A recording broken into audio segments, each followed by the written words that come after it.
Are you looking to sell your home but don't know where to start? Well, you're in the right place. Hello everyone, I'm Darrell Essex of Darrell Essex Realty, and today I'm going to walk you through the A to Z of selling your home, covering everything from staging your space to signing those closing papers.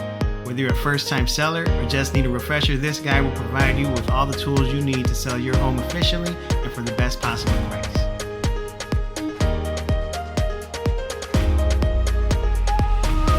When you decide to sell your home, understanding the local real estate market is crucial to setting the right price and making smart decisions.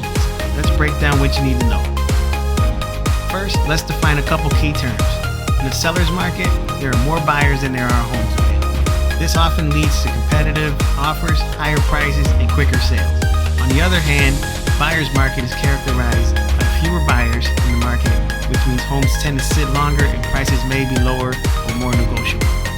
To assess your local market, start by checking recent home sale trends in your area. Are homes selling quickly? Are sellers getting their asking price or more? This information can often be found through local real estate listings or by talking to a real estate agent. Understanding these conditions can help you strategize. For example, in a seller's market, you might price your home slightly higher and expect quick offers. In a buyer's market, you might need to be more flexible on price or make your home stand out with improvements or incentives. Make use of real estate websites that provide market analysis, or consider hiring a real estate agent who can provide detailed market reports and advice. They can offer invaluable insights into how long homes are staying on the market, average selling prices, and how these figures have changed over time.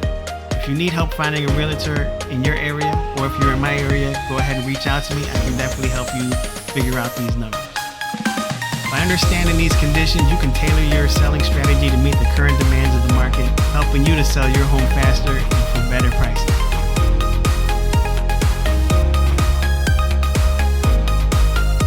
Next thing, setting a timeline. Make sure you're setting a realistic timeline for selling your home. Make sure you take into consideration what season it is, interest rates and things along those lines, so that way you're definitely going to be able to make sure you get your home sold in the proper amount of time. So if you need to move because of work, things like that, then you're actually able to figure out whether or not you need to price your home higher, lower, and use the market conditions to definitely set an outline of when you're going to get this home sold.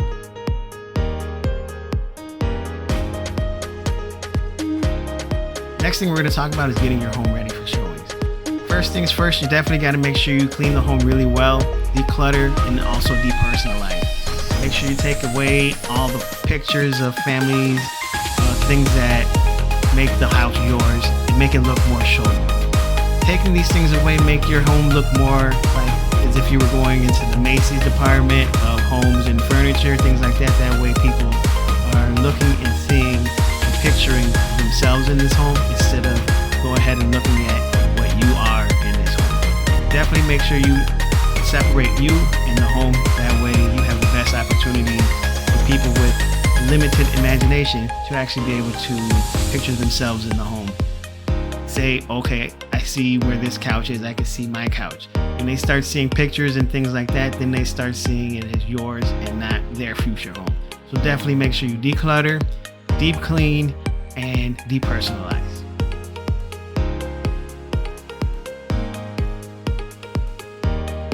Next, we're going to talk about staging your home. Make sure if you're going to use your own furniture that you do what I said earlier. Go ahead and declutter and deep clean, depersonalize, and then move around your furniture for its best viewing potential. If you had your couch in one place because it made sense practically, that's fine. But if you want to make sure that it's best for showing, then go ahead and move things around. Make sure that, like I said earlier, it looks more showroom than your room. Also, if you have a vacant house because you've already moved, all your stuff's out of it, you can leave it empty, but again, limited people's imaginations, you might want to go ahead and hire somebody to professionally stage this home.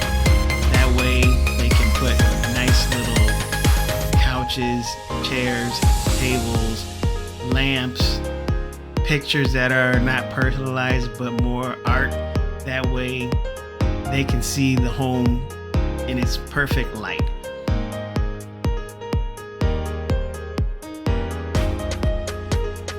Next, we're going to talk about repairs and improvements. If you have something that needs $10,000 to repair, but it's going to do absolutely nothing for the price of the house, then don't do it. There's no sense in taking away $10,000 of your profits for it to not do anything whatsoever to the price or its marketability. If it's something simple as like painting, because you enjoy putting different sayings and things on your wall and you want to blank it out, well then that's fine. Go ahead and paint the house. Talk to some local contractors, stores, see what's the popular paint color that's neutral. Don't go get Cubby Blue or Cardinal Red. Definitely get something that's like antique white. Antique white seems to be the popular color right now.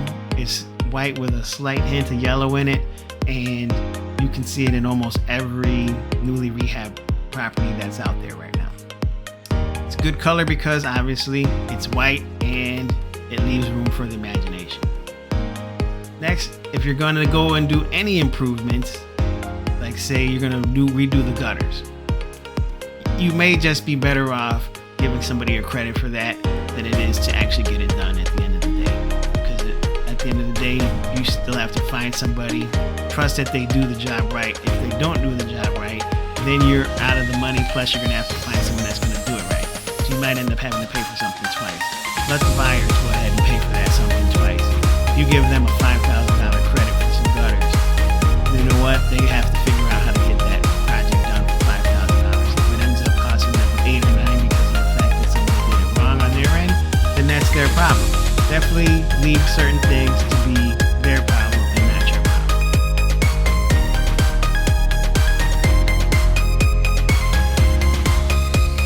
So pricing your home. Pricing your home, you're definitely gonna need to do a competitive market analysis.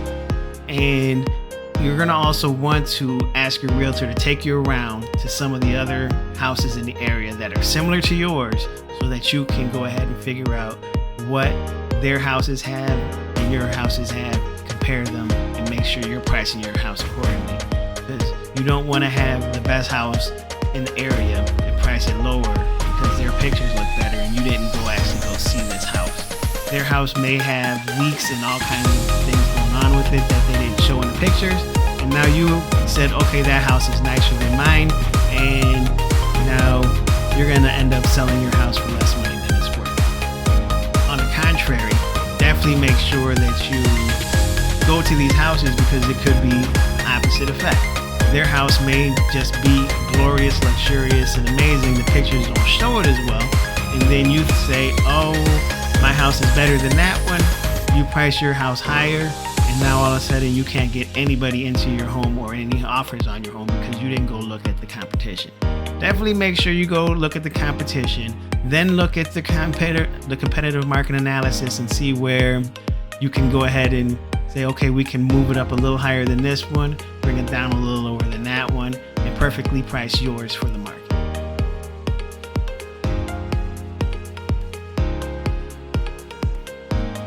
Next, we're going to talk about marketing your home. There's many ways to market your home. The obvious choice is get a realtor, put it on the MLS. That's going to make the house available. If you want to sell your home by yourself, you can put it on Zillow, things like that, but you're going to have a little bit of issue because there's a very small amount of people going on Zillow looking for houses. If you were on things like Zillow, Realtor.com, Redfin, and countless others, you're gonna have a way bigger base of people to come see your home than just Zillow. So it's definitely better to go ahead and get a real estate agent to list your home. But again, if you're trying to save some money because you really need a certain amount of money to come out of this home, Zillow is an option. But again, you still may end up getting more money on your home and walk away with more money at the end of the day when you sell with a realtor, because they're going to make sure to go ahead and price your house properly. Other types of marketing we're going to talk about is online and offline. Obviously, you're going to have a sign in front of your house. Sometimes you can't put a sign in front of your house because maybe an association will allow it, but 99% of the time, you're going to have a sign in front of your house. Definitely make yourself a website with a QR code, stick it to that sign. That way, anybody walking by can go ahead and get to the listing people say it's a great idea to have things like virtual walkthroughs and plans and things along that line, but some people say that will actually hurt you in the end, because then people think they've already toured your home and now they say, okay, I didn't like it. But if they would have actually came to see it in person, then all of a sudden it's, man, this house was way better than I thought it was looking at the 3D model. I hear that all the time, actually. What I would do is definitely get the 3D showings and the plans, because you never know who is trying to move here from somewhere else. When you have people that's trying to move here from somewhere else and relocating for maybe work or things like that, then it's great to have an option for somebody in Texas to go ahead and be able to have some type of way to view your home other than actually coming here and viewing it. So that gives you a little bit bigger base. So definitely have it, but don't put it and make it as easily accessible. Make it a little bit more for people who actually reach out and say, I need to see this house, but we can't physically go see it. Another thing you can look at is doing postcards in the area, open houses, and posting it on social media. There's many ways on social media to post it, taking the pictures, putting it on Instagram, do a walkthrough on TikTok that's really brief, doing a little bit more in-depth walkthrough on YouTube. All these different methods to draw more attention to the house. The mailers work okay. Do some door knocking in the area. Do all this for maybe an open house. That way they can bring their friends, other people that might be looking to move in the area to be closer to them, because maybe somebody's mother wants to move closer to their grandkids, or somebody with kids want to move closer to grandma because they live in a nicer area and they like to have the extra babysitting. All these different things are reasons why to do the open house. Some people just don't like random people walking in their house, eating their donuts and cookies, drinking their drinks and water, and they were just neighbors that were just being nosy. Sometimes you gotta get through some nosy to get to some more people that are actually looking to help other people, or they actually called these people and said, hey, this house is having an open house in my area. Let's go ahead and go check it out. Maybe you might like it.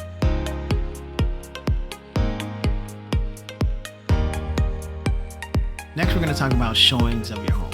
If you're going to be a for sale by owner, definitely make sure you show all the features of the house that make your house unique.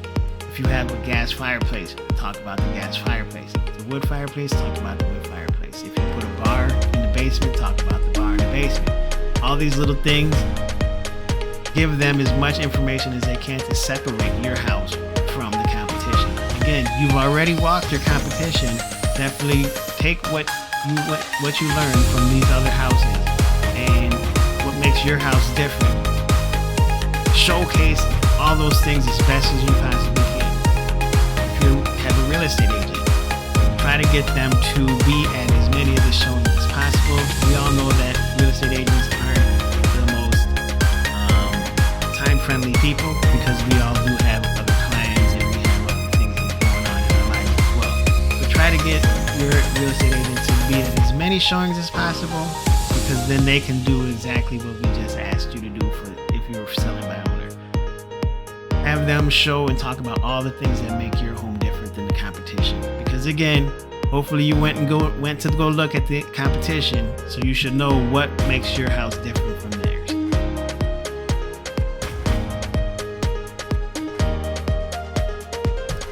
Next thing we're going to talk about is negotiating your offer. Many people will give offers. Everybody likes to lowball. So definitely don't get offended if somebody comes in $30,000 less or more, whatever, in your house. People want to try to get a deal. That doesn't mean they don't want to pay full price for your house, but if they don't try, they won't get it. So don't get offended that maybe you're selling your house for $500,000 and they came in and said, "Oh, I'll give you $420." Well, you never know. Someone might have took that $420, so they're gonna try it. Maybe they already have $450 in mind, but they want to get you to meet them in the middle somewhere. definitely entertain every offer, counter offer every offer, see what they do. If you're at 500, they came at 420, and you're willing to go to 450, but you don't want to go there right off the bat because now you've lost all your leverage. So if they came in at 500, if you're at 500, they're at 420, say 490, see what they come back with. If they want to have all kinds of extra credits because, well, one, realtors are going to lose their negotiating power for buyers' agents. The buyer agents are going to have to negotiate for themselves coming in mid-July. It's just a national fact that's going to hit. So the buyer agent market is going to change. But now they're still going to need money to pay for their broker.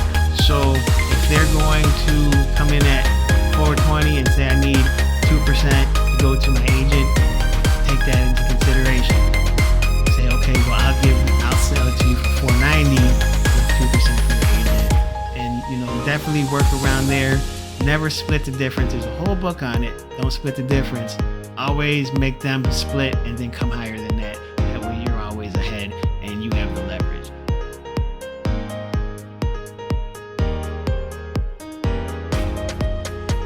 Finally, the closing process. You've gotten through the appraisals, the inspections, the contingencies, everything's going great. Now, next thing to do, take yourself to the closing table, sign a ton of documents, and get this house off your hands and the money in your pocket. It's super simple, a little time consuming. Definitely do some wrist exercises, finger loosening, because you're going to do a lot of signing, but it's going to be all worth it at the end. Hopefully you got the price that you were looking for.